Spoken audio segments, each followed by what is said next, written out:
அந்த நாட்களை நினைக்கும்போது ஏனோ கண்ணோரம் ஒரு துளி கண்ணீர் எட்டி பார்க்கும். நம் குழந்தை பருவங்களை எண்ணி பார்த்தால் நாம் தான் அதிர்ஷ்டசாலிகள் என்று மார்த்தட்ட தோன்றும். ஒரு குச்சு வீட்டுக்குள் கூட்டு குடும்பமாக 25 பேர் ஒன்றாக வாழ்ந்தது மறக்க முடியாத காலம்.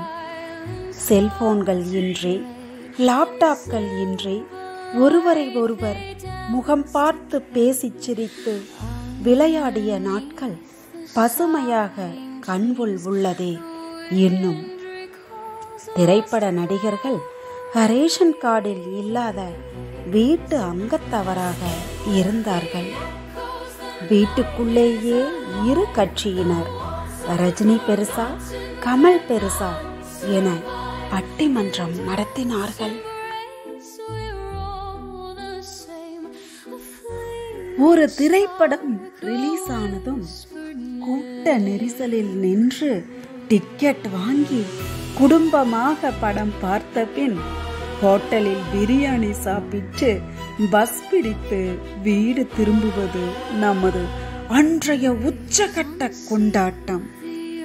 பண்டிகைகள் வந்தால் எல்லா சொந்தங்களும் அப்போதைய ஃபேஷனில் புத்தாடை அணிந்து பலகாரம் உண்டு பட்டாசு வெடித்து கூட்டு வண்டியில் கூட்டமாக சென்றது சொல்லில் அடங்காத சந்தோஷம்.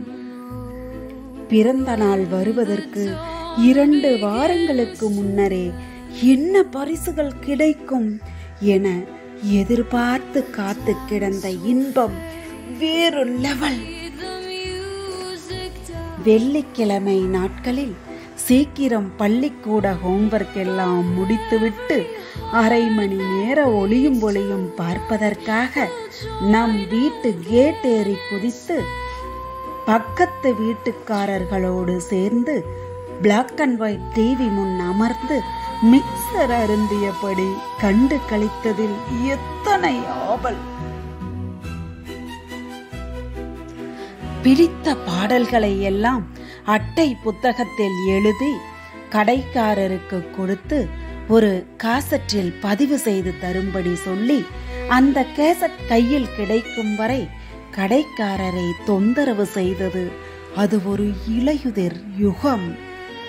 பள்ளிக்கூட விடுமுறை நாட்களில் பள்ளி தோழமைகளின் பிரிவால் அவர்களை நினைத்தபடி மீண்டும் பாடசாலை எப்போது திறக்கும் என எதிர்பார்த்து காத்திருந்ததில் தெரிந்தது இன்பமயம்.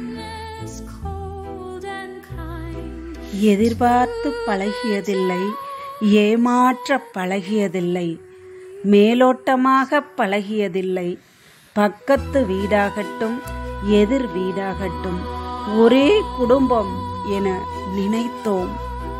முற்றத்தில் தாயமாடியதும் மூளையில் கிடந்த சக்கரத்தை காராக நினைத்து தள்ளிக்கொண்டு ஓடியதும் கோழிக்குண்டு ஆடியதும் மணல் வீடு கட்டியதும் தான் வாழ்க்கை என மகிழ்ந்தோம்.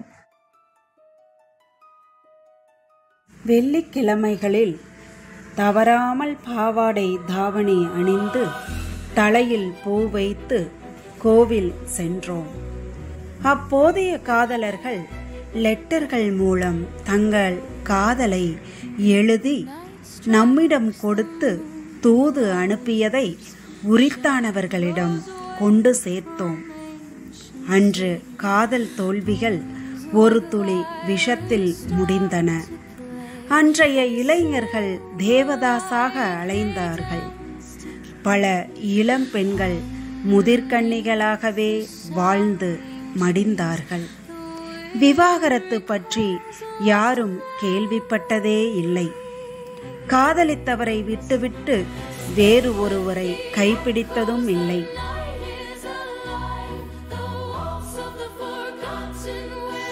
பள்ளி வாத்தியாருக்கு பயந்தோம். 1 மாதம் வயதில் கூடியவரையும் அண்ணா என்று அன்போடு அழைத்தோம். சிறு பெண் குழந்தைகள் வெறும் ஜட்டியை போட்டுக்கொண்டு வீதி முழுவதும் ஓடித்திரிந்த போதும் காம கொடூரங்கள் நிகழ்ந்ததில்லை. என்னதான் இந்த மொத்த உலகமுமே நவீனமயமாகி ஒரு செல்போனுக்குள் இப்போது அடைந்து விட்ட போதும் அந்நாளைய சந்தோஷங்கள் இனி வரப்போவதில்லை. இப்போது கூட சில கண்ணீர் துளிகள் பழைய நாட்களை நினைவு கூற தொண்டை அடைத்து போக கவிதையை கமா வைத்தபடி நிறுத்துகிறேன். நான் தான் உங்கள் தோழியும் சகோதரியுமான ஆர்ஜே சீதா ரவிச்சந்திரன்.